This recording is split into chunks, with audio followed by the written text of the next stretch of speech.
Debra Medina is with us, Texas gubernatorial candidate. Debra, the reality of name recognition for you at some level really is going to settle on the debates. The debates, if Kay Bailey Hutchison is still in the race, will be, of course, there'll be three of you on stage at that point. If you get invited, where does all of that stand right now? And what if anything have people shared with you are going to be the requirements for you to be a part of the debates up to and including, I think, in January on at least one PBS station? Well, KERA had earlier, a couple of months ago, told me that they believed we had already met all of the criteria. Now, we saw the press releases this weekend indicating that Kay and Rick were participating in that debate in, I believe it's January 14th. My campaign has not had an invite, so I'm hoping when we get to business today that we will, in fact, secure that invitation. Absolutely need to be a part of that debate. We've seen another governor's race, not unlike this one in Minnesota a number of years ago when Jesse Ventura was kind of written off, and he gets into the debates and performs well, and suddenly he becomes the governor there. It's critical to the Medina campaign and to the future of Texas, I think, that I be in those debates. I had also visited with the folks at BELO, Dallas Morning News, WFAA people, and they've indicated that there are going to be some objective criteria set for us to meet. We've not seen those criteria yet. I'm telling people, answer your phone. Polling is going on. We need to come up in the polls. We are seeing some increases in our polling numbers. Certainly need that to move in the positive direction quite a bit. So want folks to be answering their phone and participating in the polling that's going on between now and March 2nd. Okay, let's get next here to Doug and Keller. You're on 570 KLIF. Well, hi, Ms. Medina. Good morning, Doug. Jeff, the fog is absolutely terrible. I had to tell you about it. I had to pull off the road. I couldn't see anything. Anyway, what I'm hearing I really like, and I'm sure everybody else is really enjoying it. The problem that I have is we hear so much from politicians, and then what the actions later don't follow up the rhetoric. I just want to ask you three areas, and then I'm just going to leave it. First, obviously, a problem that I think most Texans have is immigration. And it's a multifaceted problem. Not only a physical barrier where topography allows, increasing border crossings so they actually have to go across a border crossing, changing the anchor law, which is insanity, problems with their employers as well as enforcement to our employers that they have to hire legal people here in the United States. But that's the first issue, that people, obviously we're not getting our help from the federal government at all, and individuals that have made promises, those promises have been broken already. The second issue was energy. I love the concept of drill here, drill now, pay less.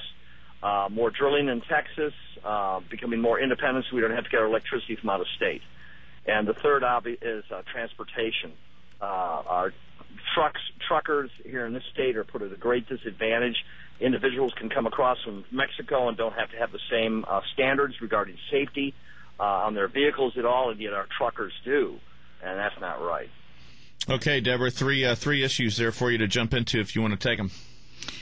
With regard to immigration, I think it's important that we have a commitment to fixing the problem. We haven't seen that. We've seen lip service there.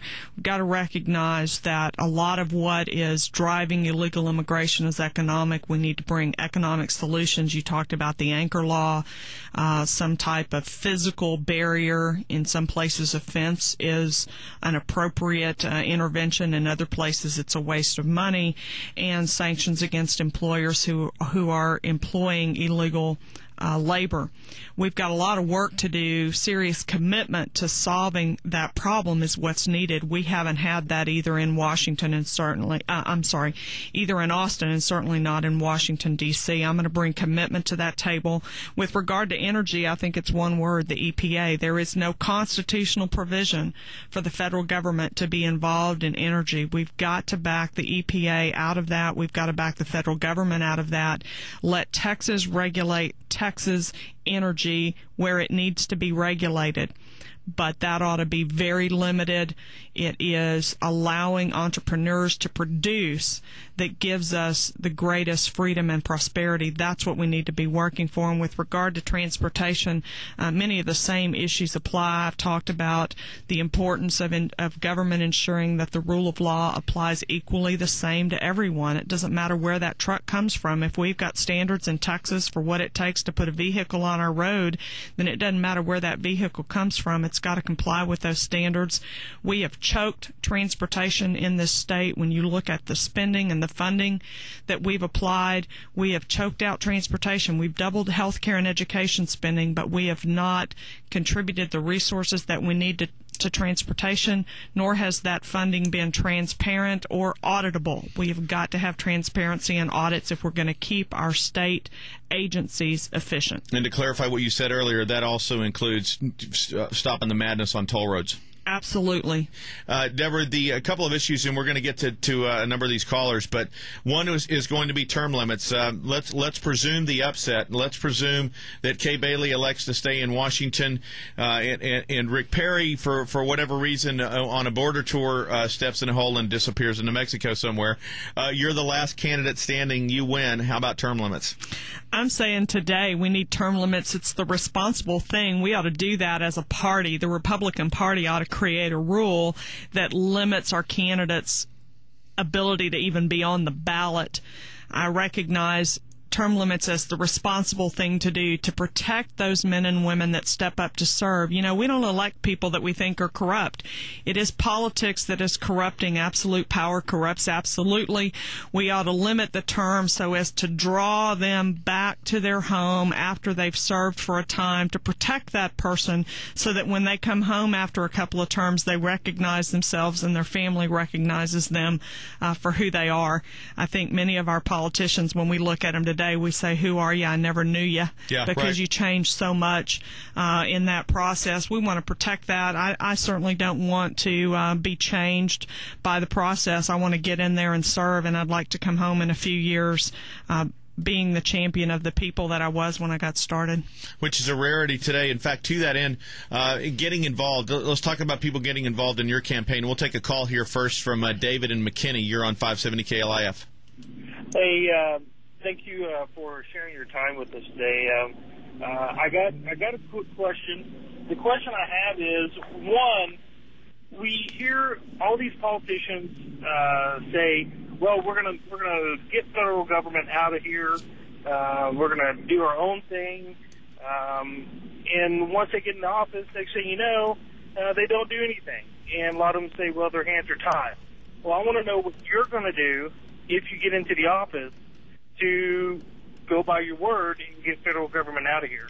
David, there are two provisions that the founders recognized. I've talked a lot about nullification and interposition. Nullification is the process used by the state legislature. So as the governor, I'm going to use that bully pulpit to encourage the legislators in the state of Texas to nullify federal law that overreaches the Constitution. I've gone so far as saying, you're so far embedded in our lives today, not one more inch, Washington, D.C. I expect to press the legislature of the great state of Texas to nullify everything that comes out of Washington, D.C. that is not constitutional.